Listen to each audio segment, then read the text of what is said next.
ধরুন তৃণমূল কংগ্রেসের নিউ টাউনে আমরা শক্তিশালী, আজ ব্লকে দেখলেন, কালকে শহরে দেখে এসছেন, আজ ব্লকে দেখলেন, ব্লক এলাকা থেকে বিভিন্ন জায়গা থেকে প্রায় যত হল তার থেকে 6 গুণ লোক বাইরে ছিল, এবং তার বিষয়টা হলটাও একটু আছে, এখন সম্পূর্ণ মেনটেনেন্স হয়নি বলে গরম, সবটা মিলিয়ে দাঁড়িয়ে অনেকক্ষণ ধরে কর্মীরা ছিলেন, আমাদের নেতৃত্ব এখানে ছিলেন, আমাদের যিনি সভাপতি প্রবীকর তিনি, আমরা সবাই ছিলাম, শহরের সভাপতিও ছিলেন, তার সঙ্গে রথিন ঘোষ, মন্ত্রী দেবরাজ চক্রবর্তী, এরা সবাই উপস্থিত ছিল। সবাইকে বিজয় সম্মেলনে আমরা 5টা অঞ্চলেরই 10 জন করে তাদেরকে শ্রদ্ধা জানালাম, সবাই মিলে সমস্ত কর্মীদেরই মিষ্টি বিতরণ করে বিজয়া যেমন আমরা পরিবারে করি, অন্যদের করি, সপরিবারে আমরা বিজয়া করে বিষয়টাকে রাখলাম। আমাদের দল এখানে ঐক্যবদ্ধ, যত চক্রান্ত করুন না কেন, মিডিয়ার হাত যেরমভাবে থাকুক, ক্যামেরা তুমি কার, যখন যার তখন তার, এসব নীতি নিয়ে চললো।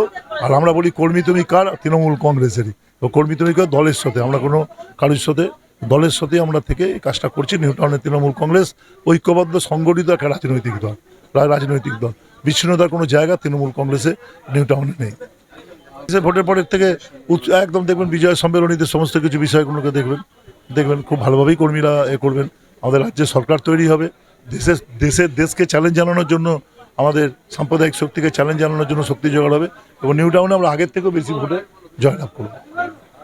কালকে ভোট হলে কালকেই প্রস্তুতি, আমরা পছন্দ কে প্রস্তুতি, একটা বিজেপি বা একটা বিরোধী দল বামফ্রন্ট একটা করে দেখুন এরকম কর্মী একটু বিজয় সম্মেলনী, গণৎকার না, গুনে 56,315, রিগিং না করলে তো বলা যায় না। এটা বলতে পারি আমরা যা কাজ করি মানুষের সঙ্গে থাকে। ভোট বিধানসভা নির্বাচনে ধরুন নানা আঙিনা হয়, আমরা এলাকার ছেলে একটা নানা আঙিনা কাজ করে, আমি সেগুলো এখন বলবো না, নানা আঙিনায় কোনো মতে আমাদের ভোট কমানোর সম্ভাবনা নেই, মানুষের কাছে ভোট বাড়ানোর বিষয় আছে।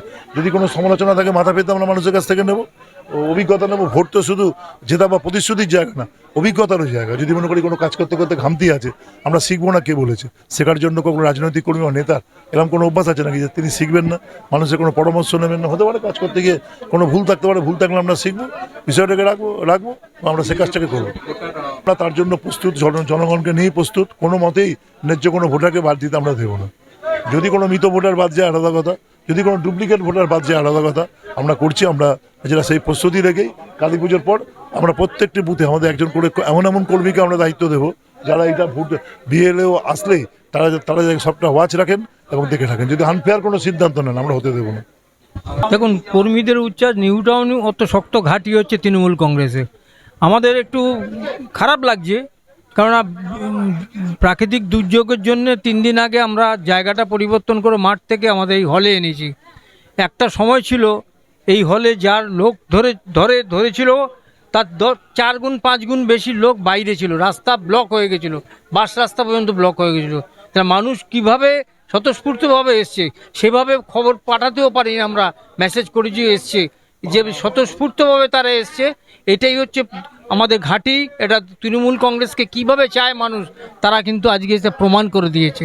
ভালো লাগতো যদি একসাথে এক জায়গায় জমায়েতে থাকতে পারতাম আমরা, কিন্তু তারা বাইরের থেকেই এখনও পর্যন্ত ছিল, খানিকক্ষণ আগেও ছিল, দেবরাজ বলে যাওয়ার পরে শেষ হলো। তা ভাবুন একটা, যে পার্টির প্রতি তাদের কত আনুগত্য।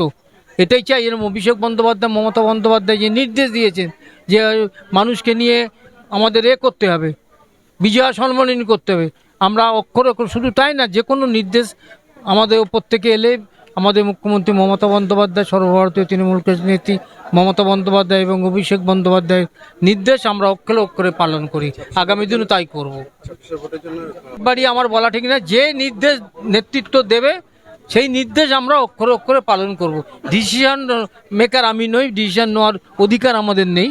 তাই আমরা বলবো যে দল যা নির্দেশ দেবে, যেমন নির্দেশ দিয়েছিল বিজয়া সম্মেলনী করতে হবে, আমরা টাউন এবং ব্লকে করে দিলাম, আবার কোনো নির্দেশ এলে সেটাকেও আমরা পালন করব।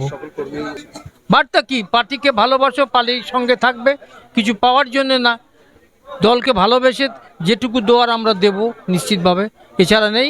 এবং আমরা ঐক্যবদ্ধ, তার প্রমাণ আমাকে বারে দিতে হবে না, আপনারাই দেখেছেন সাংবাদিকরা কিভাবে জমায়েত হয়েছে। তাই প্রত্যেককে আমার পক্ষ থেকে আবার বিজয়ের শুভেচ্ছা এবং অভিনন্দন।